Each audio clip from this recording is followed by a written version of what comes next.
না, এটি ফিলিস্তিনের গাজা নয়, কিন্তু ঠিক গাজার মতোই দৃশ্য। ইসরায়েলের বিলাসী বাড়ি ঘরগুলোর এমন পরিণতি করে ছেড়েছে ফিলিস্তিনের বন্ধু ইরান। দিনের আলোয় এখানে প্রাণের সঞ্চার হতো, কিংবা রাত নামলে ঝলমল করে উঠত রং বেরঙের বাতিগুলো। কিন্তু এখন সেখানে শুধুই ধ্বংসের ছাপ। সুউচ্চ ভবনগুলো আজ ধ্বংসস্তূপে পরিণত হয়েছে। চলাচলের বাহনগুলো রীতিমতো অকেজো। এই শহরে গড়ে ওঠা ইট সিমেন্টের অবকাঠামোগুলো মুহূর্তেই গুঁড়িয়ে দিয়েছে ইরানের মিসাইল। এ যেন গাজার ছায়া ফিরেছে ইসরায়েলে। গাজাবাসীকে যে পরিণতির দিকে ঠেলে দিয়েছে বেনিয়ামিন নেতানিয়াহু, ঠিক একই পরিণতি যে ভোগ করতে হলো ইসরায়েলিদেরও।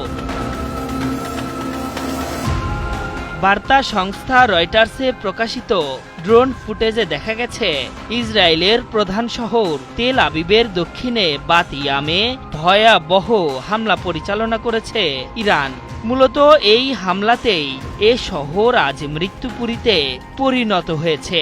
এমন পরিস্থিতি বলে দেয় যে ইসরায়েলের অভ্যন্তরে ইরান কতটা ভয়াবহ হামলা চালিয়েছে। শুধুই কি তাই, ইরান যে মেরুদণ্ড সোজা রেখে ইসরায়েলকে শায়েস্তা করতে পারে তারও প্রমাণ এটি। ইসলামিক প্রজাতন্ত্রের ভূখণ্ডে হামলার প্রতিশোধ যে তীব্র থেকে তীব্রতর হবে, সেই ইঙ্গিত আগেই দিয়েছিলেন ইরানের সর্বোচ্চ ধর্মীয় নেতা আয়াতুল্লাহ আলী খামেনি। রয়টার্সের প্রকাশিত সেই ফুটেজগুলো বেরিয়ে আসতেই খামেনির সেই প্রতিশ্রুতির প্রমাণ পাওয়া গেল। ইসরায়েলের গর্ব আকাশ প্রতিরক্ষা ব্যবস্থা আয়রন ডোম ভেঙে চুরে তাদের ভূখণ্ডে আছড়ে পড়ছে একের পর এক ব্যালিস্টিক ও হাইপারসনিক মিসাইল।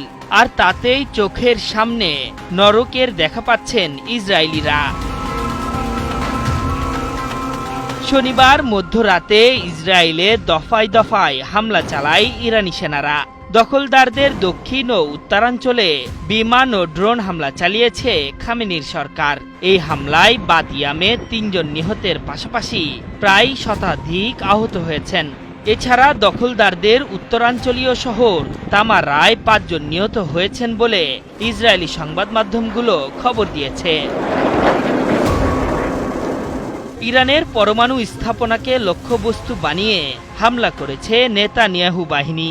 সেই সাথে দেশটির প্রতিরক্ষা মন্ত্রণালয়ের সদর দফতরে হামলা চালানোর কথা জানিয়েছে ইসরায়েল। দুই দেশের মধ্যে চলমান যুদ্ধ দীর্ঘ সময়ের সামরিক অভিযান ও সংকটের ইঙ্গিত দিচ্ছে।